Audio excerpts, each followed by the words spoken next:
Praise the lord. ఈరోజు దేవుని వాగ్దానము, జీవమరణములు నాలుక వశము, దాని యందు ప్రీతిపడువారు దాని ఫలము తిందురు. సామెతల గ్రంథము 18వ అధ్యాయము 21వ వచనము.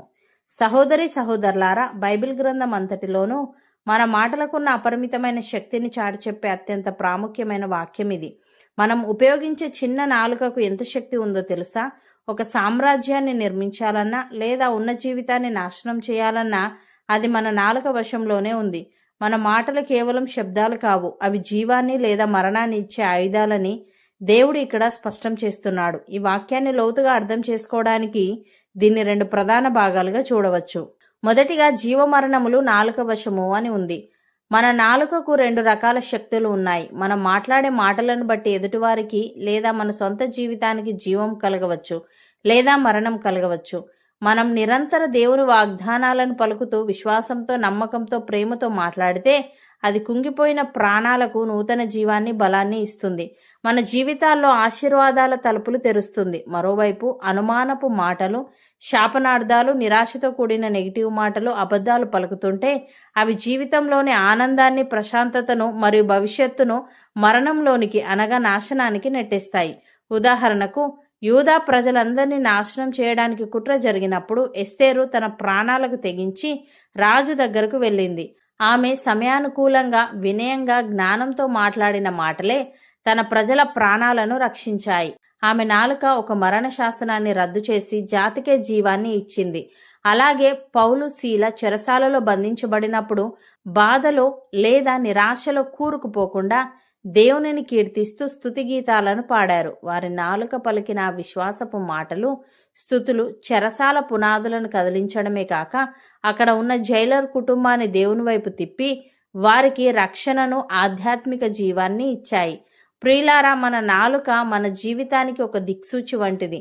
మనం మాట్లాడే మాటలు మనం ఏ దిశలో ప్రయాణిస్తున్నామో తెలియజేస్తాయి. మన నోటి మాటలు ఇతరులను నిర్మించేవిగా, ప్రోత్సహించేవిగా మరియు దేవుని వాగ్దానాలను ప్రతిబింబించేవిగా ఉన్నప్పుడు మనం కేవలం బ్రతకడమే కాదు, అందరికీ ఆశీర్వాదకరమైన జీవపు ఊటగా మారతాము. ఎదుటివారిలో లోపాలను వెతకడానికి లేదా వారిని విమర్శించడానికి నాలుకను వాడడం చాలా సులభం. కానీ వారిలో మంచిని గుర్తించి దేవుని ప్రేమను పలకడం ద్వారా వారికి జీవం పోయడం ఒక గొప్ప వరం. మన నోటి మాటలు ఎదుటివారి హృదయాల్లో గాయాలను చేసే ఖడ్గంలా కాకుండా వారిని స్వస్థపరిచే మందులో ఉండాలి. కాబట్టి ప్రతిరోజు ఉదయం నిద్రలేవగానే, దేవా, ఈ రోజు నా నాలుక ద్వారా ఎవరికీ మరణం కలగకూడదు, కేవలం నీ జీవం మాత్రమే అందాలి అని ప్రార్థిద్దాం. రెండవదిగా, దాని యందు ప్రీతిపడువారు దాని ఫలము తిందురు అని ఉంది. మనం నాలుకను ఎలా ఉపయోగించడానికి ప్రీతి పడతామో, అంటే ఏ రకమైన మాటలు మాట్లాడడానికి అలవాటు పడతామో ఖచ్చితంగా దానికి సంబంధించిన ఫలమును మనమే తినాల్సి ఉంటుంది. మంచి మాటలు మాట్లాడేవాడు సమాధానాన్ని, ఉన్నతమైన గౌరవాన్ని ఫలంగా అనుభవిస్తాడు. చెడు లేదా వ్యర్థమైన మాటలు మాట్లాడేవాడు అవమానాన్ని, నష్టాన్ని ఫలంగా తింటాడు. మనం విత్తే మాటల విత్తనాలే మన భవిష్యత్తు పంట. ఉదాహరణకు, ఎలీషా ప్రవక్త దగ్గర సేవకుడైన గేహాజీ ఆశతో అబద్ధం చెప్పి నయమాను దగ్గర నుండి ధనము, వస్త్రాలు తీసుకున్నాడు. తన నాలుకతో అబద్ధం చెప్పి ఆ లాభాన్ని పొందాలనుకున్నాడు. కానీ దాని ఫలం ఏమైంది? నయమానుకున్న కుష్టు వ్యాధి అతనికి, అతని సంతతికి అంటింది.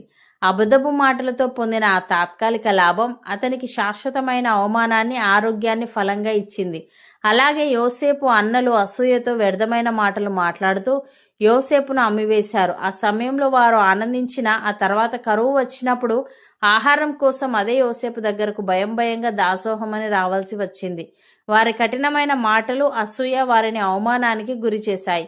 ప్రియులారా, మనం పలికే మాటలు విత్తనాల్లాంటివి. విత్తనం నాటిన వెంటనే పంట రాదు, కానీ మనం ఏమి విత్తుతున్నామో ఖచ్చితంగా అదే పంట మనకు దక్కుతుంది. మనము నేడు పలికే మాటలు మన భవిష్యత్తును తీర్చిదిద్దుతున్నాయి. ఒకవేళ మనము విశ్వాసం, నిరీక్షణ మరియు సత్యాన్ని విత్తుతుంటే మనము సమాధానాన్ని, గౌరవాన్ని మరియు విజయాన్ని పంటగా కోస్తాము. అలా కాకుండా అబద్ధాలు, అసూయ మరియు నిరాశను విత్తుతుంటే ఆ పంటను కూడా మనమే అనుభవించాల్సి వస్తుంది. మనం ఏ మాటలు మాట్లాడడానికి ప్రీతి పడతాము అనేది మన హృదయ స్థితిని బట్టి ఉంటుంది.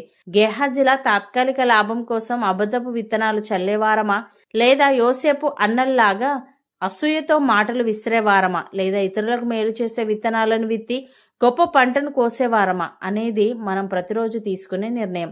గుర్తుంచుకోండి, పంటను కోసే సమయం వచ్చినప్పుడు మనం వేసిన విత్తనాలే మన గురించి సాక్ష్యం చెప్తాయి. అందుకే మన నాలుక ద్వారా ప్రతిరోజు ప్రేమ, సత్యం మరియు ప్రోత్సాహం అనే విత్తనాలను విత్తుదాం. మనం విత్తే విత్తనాలే మన జీవితాన్ని ఆశీర్వాదకరమైన పంటగా మారుస్తాయి. దేవుడు మీ హృదయానికి ఎల్లప్పుడూ జీవమును, ఆశీర్వాదమును పలికే పరిశుద్ధమైన నాలుకను అనుగ్రహించునుగాక. సమస్త లోకపు ప్రతికూల నిరాశపూరితమైన మాటల నుండి మీ పెదవులను తప్పించునుగాక. దేవుడు మీ ఆలోచనలను తన పరలోకపు జీవముతో నింపి మీ వృత్తి మరియు మీ కుటుంబాన్ని శ్రేష్టమైన ఫలములతో ఆశీర్వదించునుగాక.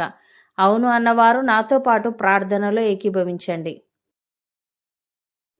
పరిశుద్ధుడా, ప్రేమగల తండ్రి, జీవమరణములు నాలుక వశమని దాని యందు ప్రీతిపడువారు దాని ఫలము తిందురని, మేము ఉపయోగించే చిన్న నాలుకకు ఎంతో శక్తి ఉందని, ఒక సామ్రాజ్యాన్ని నిర్మించాలన్నా లేదా ఉన్న జీవితాన్ని నాశనం చేయాలన్నా అది మా నాలుక వశంలోనే ఉందని నీవు సెలవిచ్చావు. తండ్రి, నీకు స్తుతులు.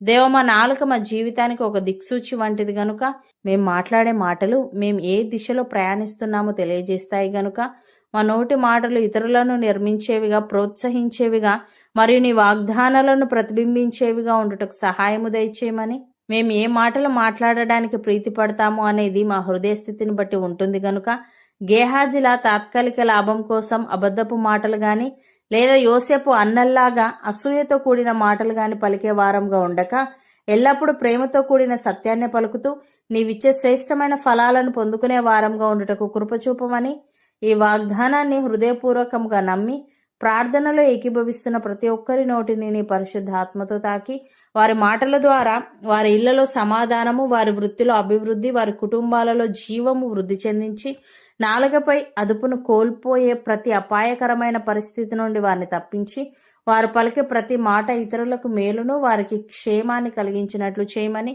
యేసుక్రీస్తు నామమున ప్రార్థిస్తున్నాము తండ్రి. ఆమెన్.